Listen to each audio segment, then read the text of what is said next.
മാതാവിനും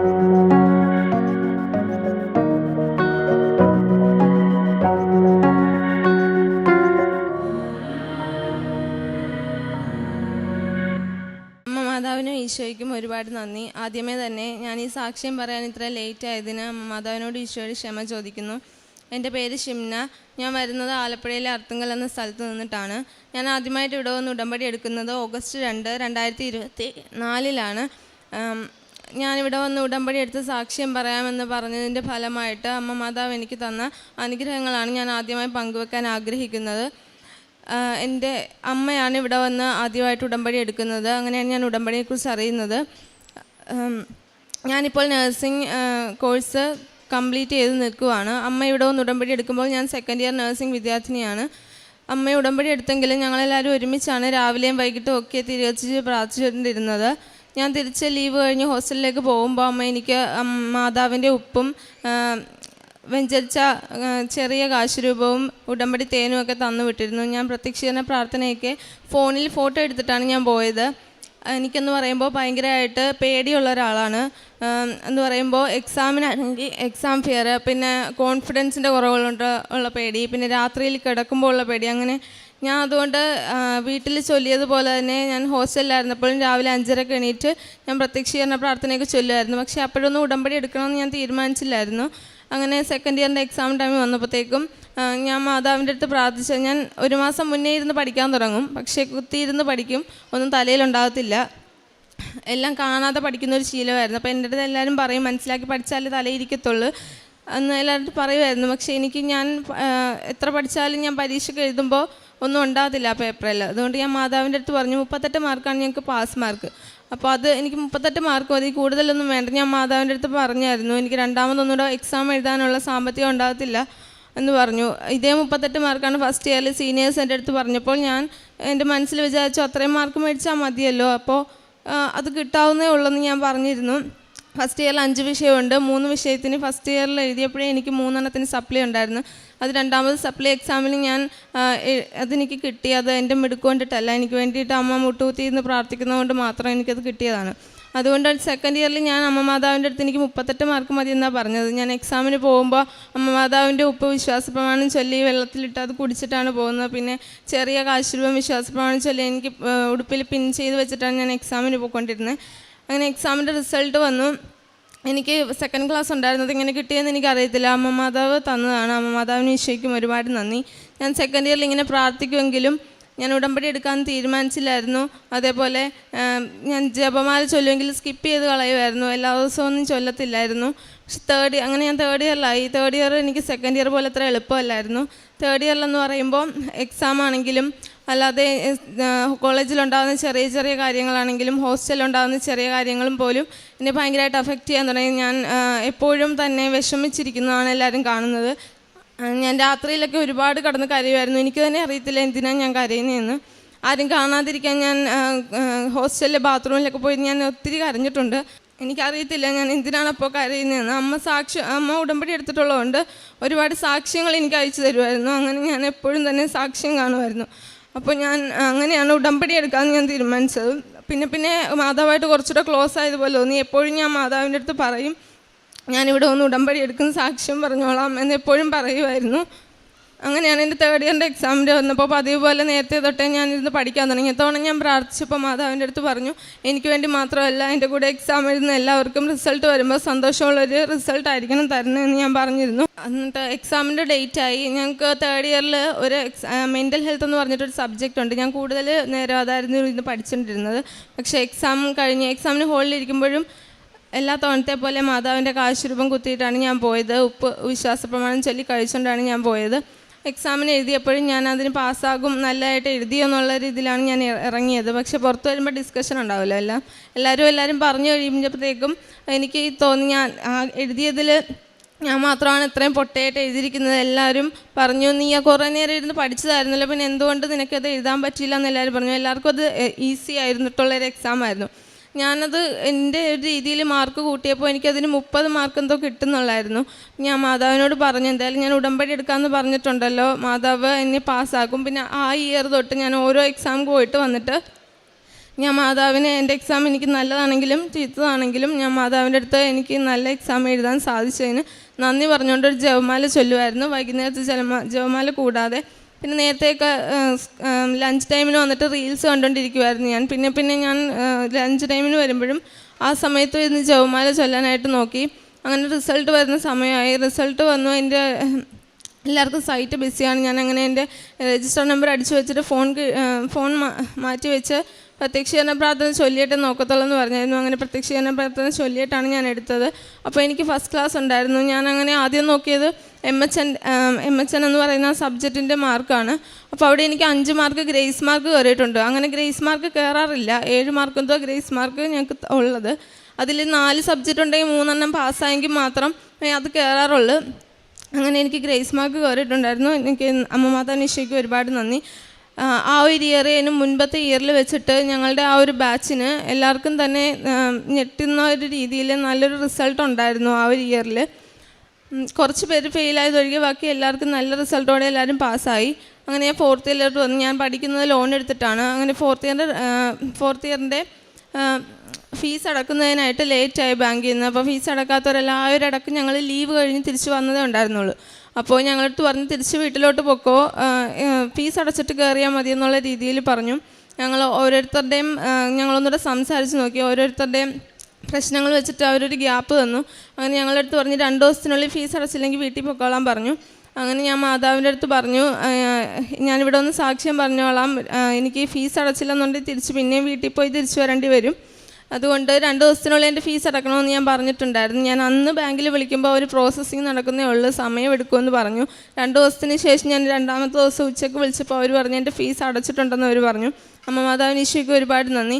പിന്നെയെന്ന് പറയുമ്പോൾ എനിക്ക് മന്ത്ലി ഉള്ള എൻ്റെ പീരീഡ്സ് ഇറഗുലർ ആയിരുന്നു. അതെന്ന് പറയുമ്പോൾ ഒരു മാസം വന്ന് പിന്നെ 20 ദിവസം അല്ലെങ്കിൽ അടുത്ത ദിവസം വരത്തില്ല, അങ്ങനെ അത്ര ലേറ്റായിട്ടാണ് വന്നത്. ആദ്യം ഞാനതിന് ഇമ്പോർട്ടൻസ് കൊടുത്തിട്ടില്ലായിരുന്നില്ല.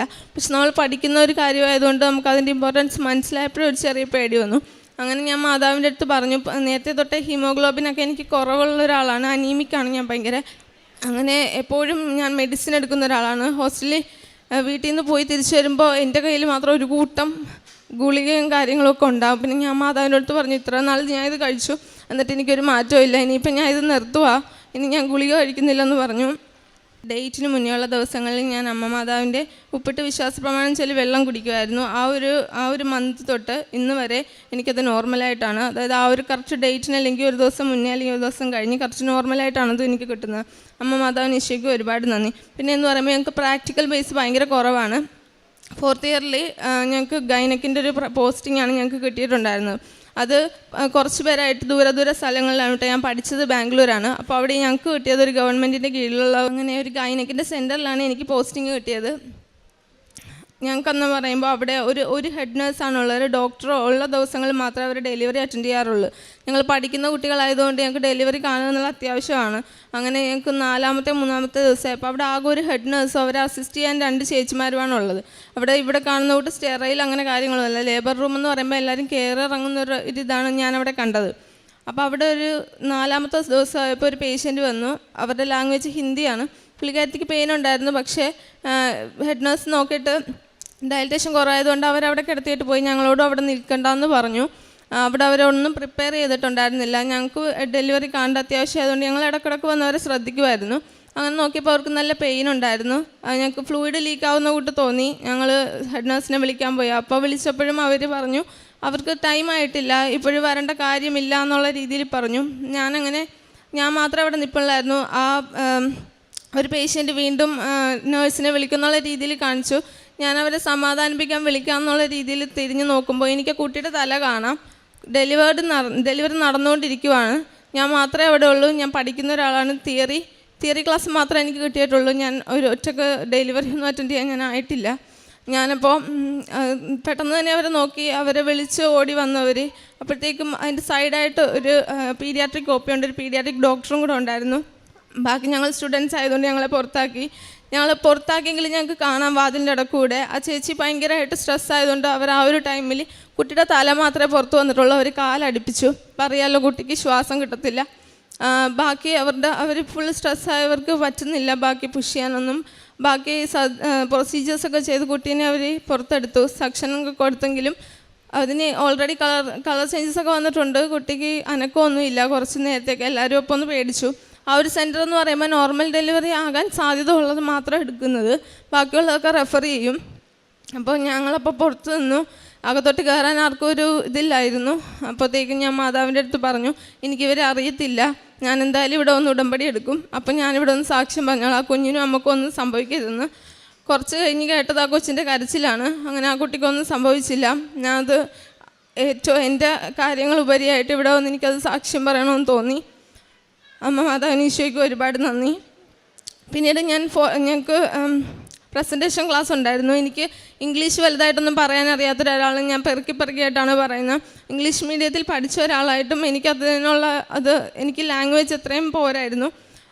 ഞാൻ മാതാവിൻ്റെ അടുത്ത് പ്രാർത്ഥിച്ചു, മറ്റുള്ളവരുടെ മുമ്പിൽ നാണം കെടാതെ എനിക്കൊരു ഫ്ലോയിൽ എനിക്ക് ഇംഗ്ലീഷ് എടുക്കാൻ സാധിക്കണം. 4th ഇയറിലെന്ന് പറയുമ്പോൾ ജൂനിയേഴ്സിനും എടുത്തു കൊടുക്കേണ്ടതാണ്. ഞാനെന്ന് പറയുമ്പോൾ അടുത്തുനിന്ന് ഒരാളുടെ അടുത്ത് പറഞ്ഞു കഴിഞ്ഞാൽ രണ്ടാമത് അവർ എൻ്റെ അടുത്ത് ചോദിക്കുമ്പോഴേ ഞാൻ വീണ്ടും പറയുമ്പോഴേ അവർ കേൾക്കത്തുള്ളൂ. അത്രയും പതുക്കെ ഞാൻ പറയുന്നത്. അത്രയും കോൺഫിഡൻസ് കുറവുള്ള ഒരാളാണ് ഞാൻ. അപ്പോൾ അങ്ങനെ ഞാൻ മാതാവിൻ്റെ അടുത്ത് പറഞ്ഞ് ഉപ്പിട്ട് പ്രാർത്ഥിച്ചുകൊണ്ടാണ് ഞാൻ പോയത്. അങ്ങനെ പ്രസൻറ്റേഷൻ എനിക്ക് നന്നായിട്ട് എടുക്കാൻ സാധിച്ചു. ഒരു 120 പിള്ളേരുള്ള ക്ലാസ്സിൽ എനിക്ക് അവർ മീഡിയത്തിൽ കേൾക്കത്തക്ക വിധത്തിൽ നന്നായിട്ട് ഫ്ലോയ്ക്ക് ഇംഗ്ലീഷ് പറഞ്ഞ് എനിക്ക് ക്ലാസ് എടുക്കാൻ സാധിച്ചു. അമ്മ മാതാവിന് ഈശോയ്ക്ക് ഒരുപാട് നന്ദി. ഞാൻ അതിനുശേഷം ഞങ്ങൾക്ക് 4th ഇയറിൻ്റെ എക്സാമിന് മുന്നേ ആയിട്ട് ഇവിടെ വന്നു. ഓഗസ്റ്റ് 2-ാം തീയതി ഞാനിവിടെ വന്ന് ഉടമ്പടി എടുത്തു. അതിന് ഞങ്ങൾക്ക് പ്രാക്ടിക്കൽ കുറവായതുകൊണ്ട് ഞാൻ മാതാവിൻ്റെ അടുത്ത് പറഞ്ഞു, വീടിനടുത്തൊരു ഹോസ്പിറ്റലുണ്ട്, ഞാൻ അവിടെ നിന്ന് ചോദിക്കുമ്പോൾ എനിക്കവർ ഒരു പ്രാക്ടീസ് തരാനായിട്ട് സമ്മതിക്കണം. അങ്ങനെ എല്ലാ ഹോസ്പിറ്റലിൽ സമ്മതിക്കത്തില്ല. ഞാൻ മാതാവിൻ്റെ അടുത്ത് പറഞ്ഞിട്ടാണ് ഇവിടെ നിന്ന് പോയത്. ഞാൻ ചെന്ന് ചോദിച്ചപ്പോൾ അവർ 2 മാസത്തേക്ക് എനിക്ക് അവിടെ പ്രാക്ടീസ് ചെയ്യാനായിട്ടൊരു സമയം ഒരുക്കി തന്നു. അതിനുശേഷം ഞാൻ 4th ഇയറിൻ്റെ എക്സാമായി. എല്ലാ തവണത്തെയും പോലെ 4th ഇയറിൻ്റെ എക്സാമിന് എനിക്കെന്തോ പഠിക്കാനും തോന്നിയില്ല. ഞാൻ പഠിച്ചില്ല ഒന്നും. ഞാൻ മാതാവിൻ്റെ അടുത്ത് ബാക്കി പള്ളിയിൽ പോകുന്നുണ്ട്, ഞാൻ ബൈബിൾ വായിക്കുന്നുണ്ട്, കറക്റ്റായിട്ട് പത്രമൊക്കെ ഇവിടെ ഒന്ന് വാങ്ങിച്ച് വിതരണം ചെയ്യുന്നുണ്ട്. പക്ഷേ ഞാൻ ഒന്നും പ്രാർത്ഥിക്കുന്നൊക്കെ ഉണ്ട്. പക്ഷെ ഞാനൊന്നും പഠിച്ചില്ല ഇത്തവണ. എനിക്ക് പഠിക്കാനായിട്ട് തോന്നുന്നേയില്ല. എല്ലാ പ്രാവശ്യവും എക്സാമിന് 1 മാസം മുന്നേ കുത്തിയിരുന്ന് പഠിക്കുന്ന ഞാൻ ഒന്നും പഠിക്കാനായിട്ട് എനിക്ക് തോന്നിയില്ല. ഞാൻ അങ്ങനെ 4th ഇയറിൻ്റെ എക്സാമിന് 10 ദിവസം മുന്നേ ഹോസ്റ്റലിൽ വന്നു. എന്നിട്ട് ഞാനൊന്നും പഠിച്ചിട്ടില്ല. ഞാൻ മാതാവിൻ്റെ അടുത്ത് പറഞ്ഞു, നീയാണ് എന്നെ പഠിപ്പിച്ചത്, നീയാണ് എന്നെ കൈപിടിച്ച് പരീക്ഷ എഴുതുന്നത്, നീയാണ് എനിക്ക് എൻ്റെ റിസൾട്ട് നോക്കുന്നത്, അതുകൊണ്ട് എന്നെ പാസ്സായിക്കൊള്ളാം, ഞാനിവിടെ ആരുമല്ല എന്ന് ഞാൻ പറഞ്ഞിട്ടുണ്ടായിരുന്നു മാതാവിൻ്റെ അടുത്ത്. ഞാൻ 2 മാർക്കിൻ്റെ ചെറിയ സംഭവങ്ങൾ ഞാൻ പഠിച്ചിട്ടുള്ളൂ.